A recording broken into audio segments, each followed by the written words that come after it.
If you need any Xbox or PlayStation codes or any cheap PC games, use the referral link in the description. It will take you over to g2a.com. They already have a discount on most of their goods, and if you use the code CHES at checkout, you can get yourself an extra 3% off as well. Hey guys, how's it going? Ches back again, and welcome to episode number 15 of the Career Mode RTG. It's the return to glory with Nottingham Forest, and we're playing away from home in the snow in the first game against MK Dons. Now, they're playing in white as well, which doesn't necessarily help, but we'll try our best here. They've got Nicky Maynard up top, who's probably in his early 30s by now, actually, thinking about it. Nicky Maynard, he's been around for a while, has played in the Premier League, I think, for Cardiff. I think he was still at Cardiff when they were in the BPL.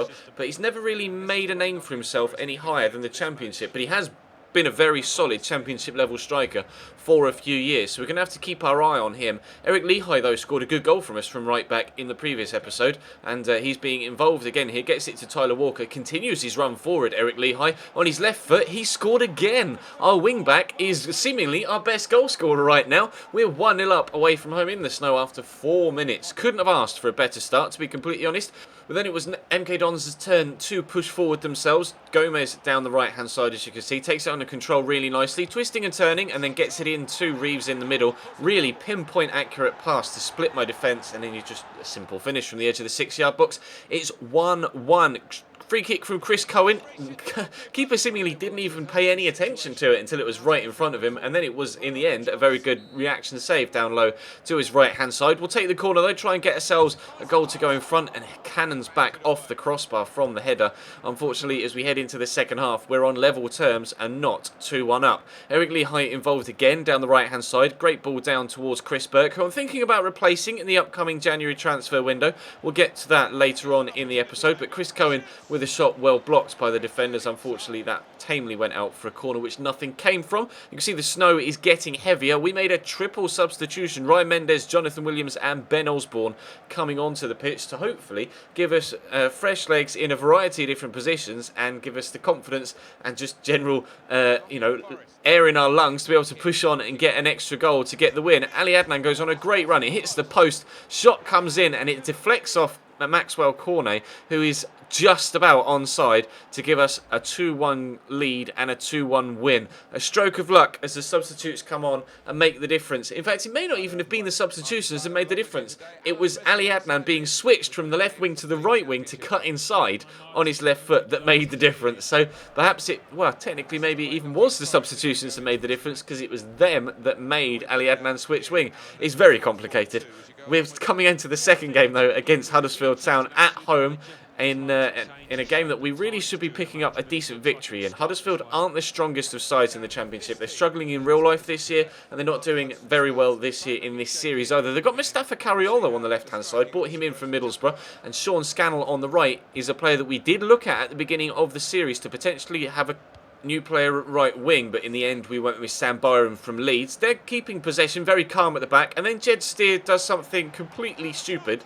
His first touch bounces up onto his knee, and then his knee knocks it 15 yards away from him. Simple goal. We couldn't have asked for an easier 1-0 lead, could we? Britta Sombolonga scores after 9 minutes to give us the advantage here at home. Wasn't expecting it to be that easy to get ourselves in front. Sombolonga, though, is going to turn provider here in for Nelson Oliveira. Just scoops the finish into the back of the net. After half an hour, it's 2-0 to Nottingham Forest. It's seemingly pretty easy right now against Huddersfield. We're cutting them apart time and time again. Nelson Oliveira dances past a couple of players. A little bit lucky with the way the pass rebounded back into his path, but he gets it eventually to Henry Lansbury. Out wide to Jordan Ibe. He turns inside the defender. Good strength to hold him off for a second time. Stands the cross up. Oliveira with a header. Again, really good save by Jed Steer, but he kind of scoops his first touch this time. Rather than scooping the finish first time around, he scoops his first touch here just to make sure he gets it away from the defender and the goalkeeper that are waiting to potentially take it off him.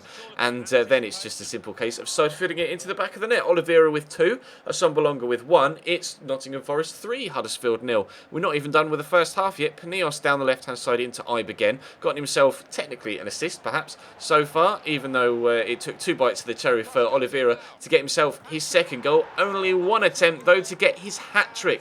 Another header, this time on target and into the back of the net, rather than having to go for the deflection from the goalkeeper. He's got himself 3 goals. We have 4. Into the second half we go with a 4-0 lead. Huddersfield finally having a chance of their own, and it's a very good shot as well.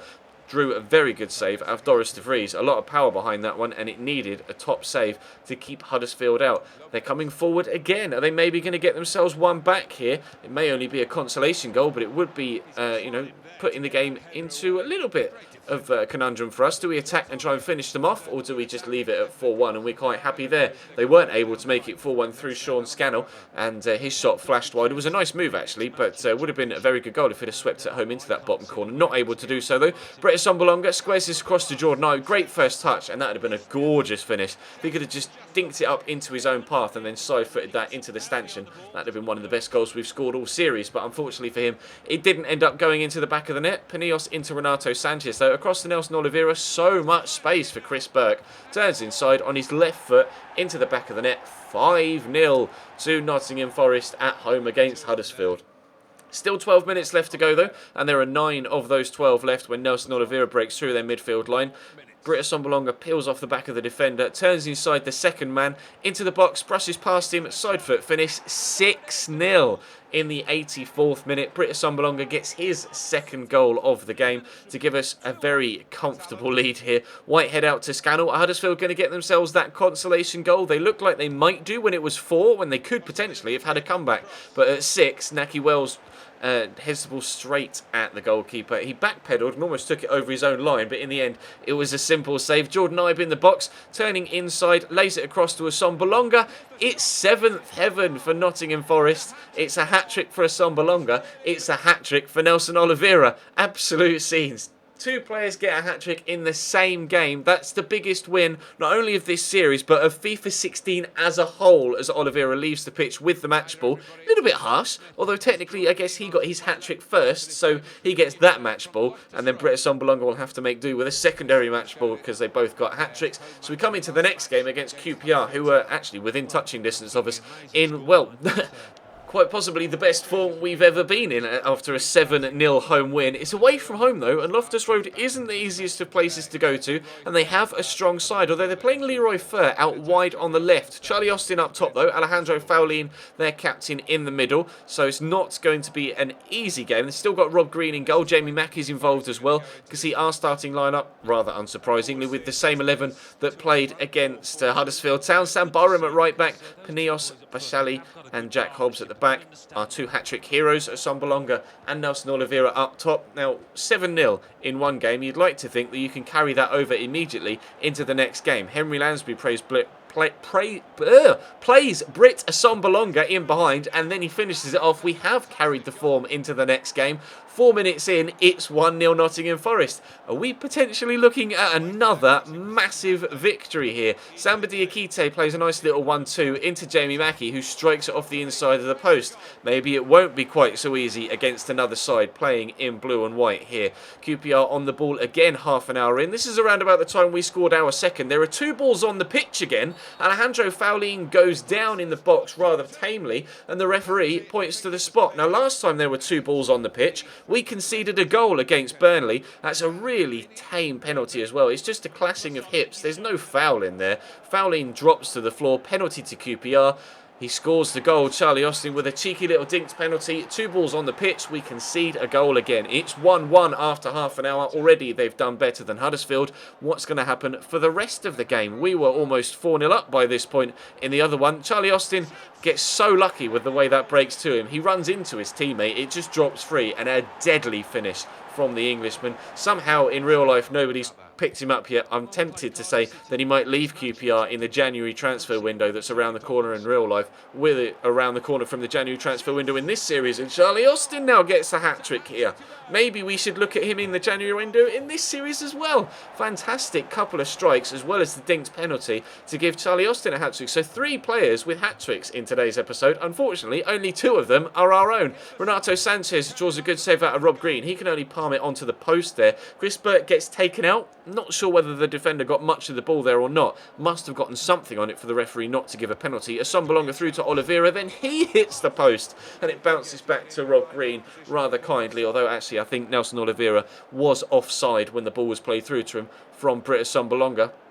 Barely any time left in the game now. It looks like we're going to get ourselves a heavy defeat on the back of our biggest ever win. Cross comes in. Keeper, I don't know what he's doing there. Samba Diakite wins the header off the bar. James Perch beats the defender in the air with a secondary header. 4-1 Queen's Park Rangers. So a 2-1 win against MK Dons. A 7-0 win against Huddersfield. Followed by a 4-1 defeat against QPR.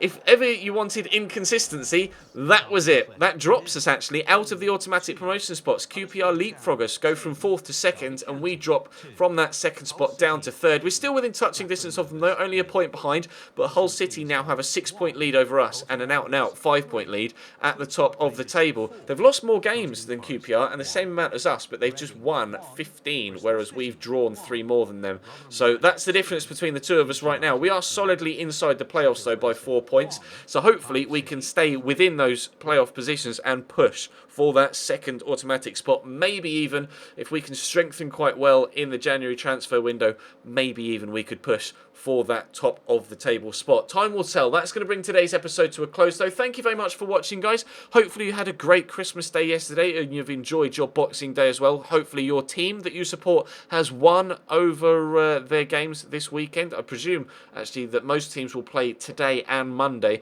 with it being the Christmas period, so it's a very busy schedule. So fingers crossed you got 3 points, unless, of course, you're playing against Cambridge United or Chelsea, in which case I hope that you lost. Sorry. Drop the video a like if you enjoy, subscribe if you haven't already. Check the channel page for anything you may have missed over the past few days. Still been continuing with all of the normal scheduled content over the Christmas period every day other than Christmas Day itself. But for now, I'll see you next time.